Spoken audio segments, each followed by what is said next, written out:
and he was brought onto the pitch in the last few days to bolster the Conservative campaign in marginal seats. So far, he doesn't seem to have single-handedly brought about a decisive shift in the polls, but there are 11 days still to go to the election and clearly all to play for.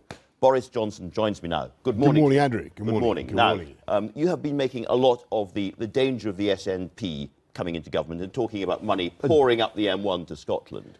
And absolutely reasonably, because I think if you look at what's happening in the British economy and the London economy at the moment, it's a story of great success and great progress. Just in this city, you've got 533,000 new jobs across the country, 2 million new jobs since the election.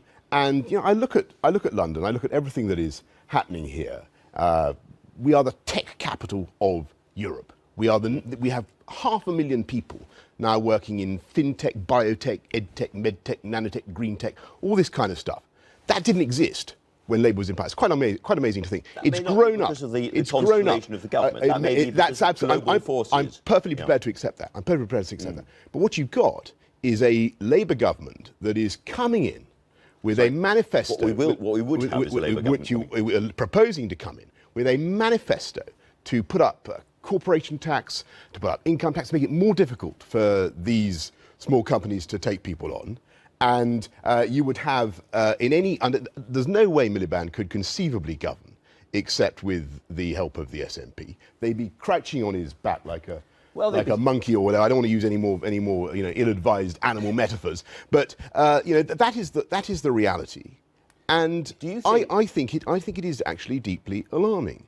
And you've got Ed Miliband on next, and you should ask him. I think I probably will. You should ask him. You should ask him. Would the SNP, to whom he would have to go for every penny packet of funding for the whole of England, would he go ahead with the A358 from Ilminster to Taunton? Would he go ahead with the A357? Would he go ahead?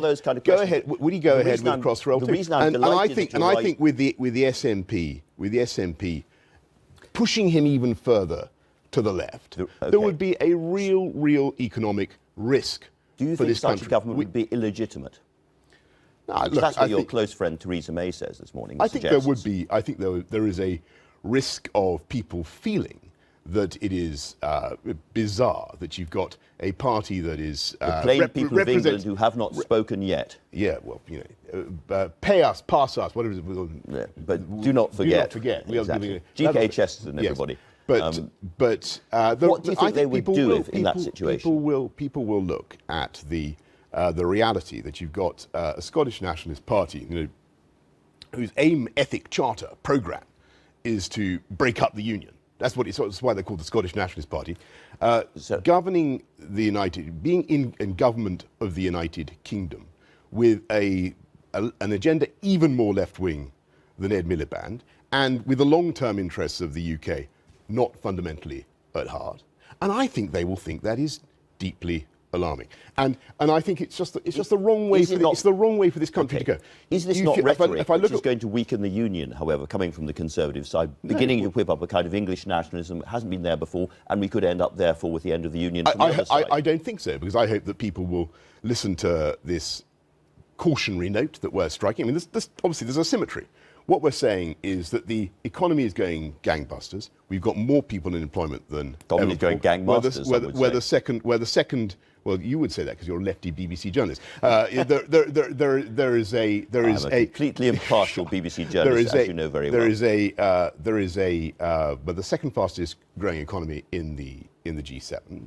Things are really turning round, and why would we want to throw that away? I'm so proud and so positive about what's happening in this country at the moment. And I just think there are unnecessary risks involved in this Labour SNP condominium. And so the answer would be, no, I don't think we're in any way imperiling the Union. The people who want to imperil the Union, because that's what their party is called, are the Scottish Nationalist Party. And what they want to do is that I imagine their strategy is, you know, like the parable or the fable of the frog and the scorpion, is to be allowed to be carried across the river and then ultimately to stab the poor, to sting the poor. Possibly too many animal metaphors for this interview so far. Possibly. Now, luckily for me, however, you have raised the question. You're talking about coalitions and you're talking about symmetry, which allows me to ask you perfectly fairly: do you think the Conservatives could do any kind of deal with UKIP after the election? Liberal Democrats are talking about what they call blue kip.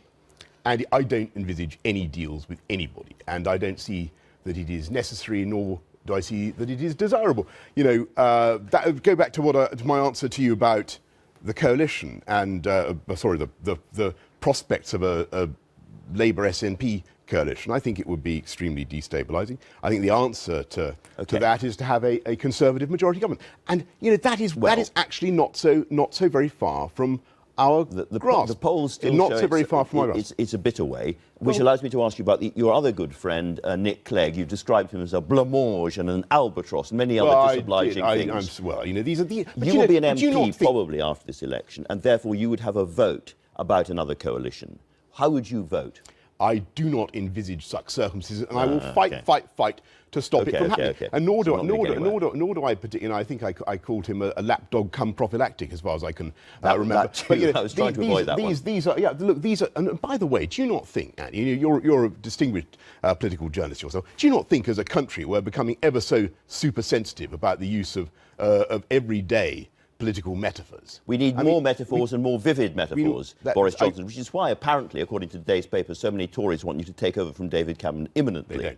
They don't. And that is both nonsense and, may I say, absolutely trivial by comparison with the choice that this country has to make in 11 days' time. Okay. You know, you've only got one more Andy Marr show before this country has to make up its mind about whether to go forward with what I think has been a very distinguished Conservative-led government that has turned the economy around, that picked up a colossal mess in 2010, and has actually put Britain back on its feet.